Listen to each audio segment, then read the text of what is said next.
साल बाद पूजा निकली हसीना, यह मामला चौंका देगा।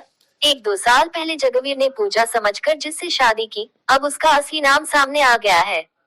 इस नाम के सामने आने के साथ ही जगवीर को इस्लाम कबूल करने का अल्टीमेटम मिला। धमकी दी गई कि अगर उसने इस्लाम नहीं कबूल किया था तो उसका सिर कलम कर दिया जाएगा। पुलिस ने धमकी देने वाले आरोपी को मुठभेड़ में गिरफ्तार कर लिया है।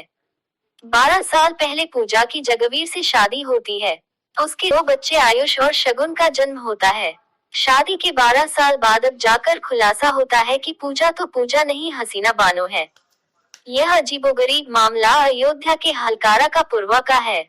बात यही तक नहीं है बल्कि 2 साल पहले से जब पूजा की पहचान सामने आने लगी तब से अब तक जगवीर की माने तो पूजा और हसीना बानो ने उनके बेटे आयुष का नाम स्कूल में अनीस लिखवा दिया।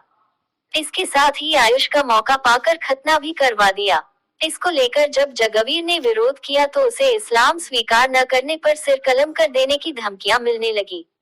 स्थानीय कोतवाली से लेकर मुख्यमंत्री तक शिकायत करने के बाद मुकदमा तो दर्ज हो गया, लेकिन जगवीर अपनी जान के भय को लेकर अफसरों से लेकर संत महंतों तक के चक्कर लगा रहा है।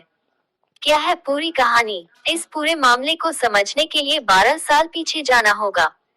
जगवीर के जीजा राम जन्म कोरी को तत्कालीन फैजाबाद रेलवे स्टेशन के बाहर एक युवती मिलती है, जो अपना नाम पूजा बताती है और कहती है कि उसके घर में कोई नहीं है।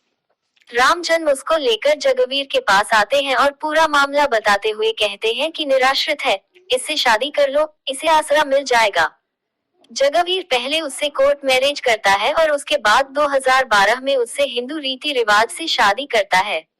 इस शादी में लड़की के परिवार से कोई शामिल नहीं होता क्योंकि उसके अनुसार उसके कोई परिजन है ही नहीं। समय बीतता है, पहले एक पुत्र आयुष का जन्म होता है जो अब 10 वर्ष का हो चुका है। इसके बाद एक पुत्री शगुन भी इनके परिवार के जन्म लेती है। कैसे हुआ खुलासा? अपनी पहचान छुपाकर शादीशुदा जिंदगी जी रही हसीना बानो पर जगवीर को शक तब हुआ जब उसने अपने बच्चों को एक दिन नमाज पढ़ाते हुए देख लिया।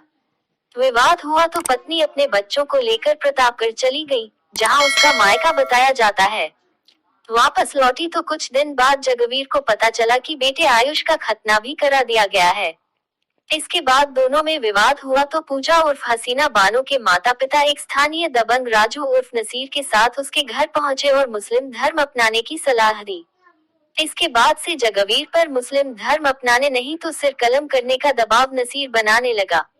इस बारे में लगातार शिकायत के बाद अयोध्या कोतवाली में 18 सितंबर को राजू उर्फ नसीर के खिलाफ मुकदमा दर्ज कर लिया गया और फिर मुठभेड़ के बाद नसीर को गिरफ्तार कर जेल भेज दिया।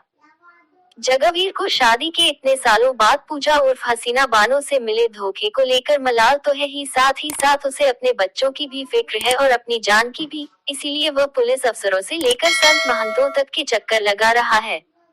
गुरुवार को वह तपस्वी छावनी के संत परमहंस के पास पहुंचा, जिन्होंने इसे अलग तरह का जिहाद बताया और कहा कि यह पहली बार सामने आया है कि मुस्लिम लड़की हिंदू बनकर के शादी करे।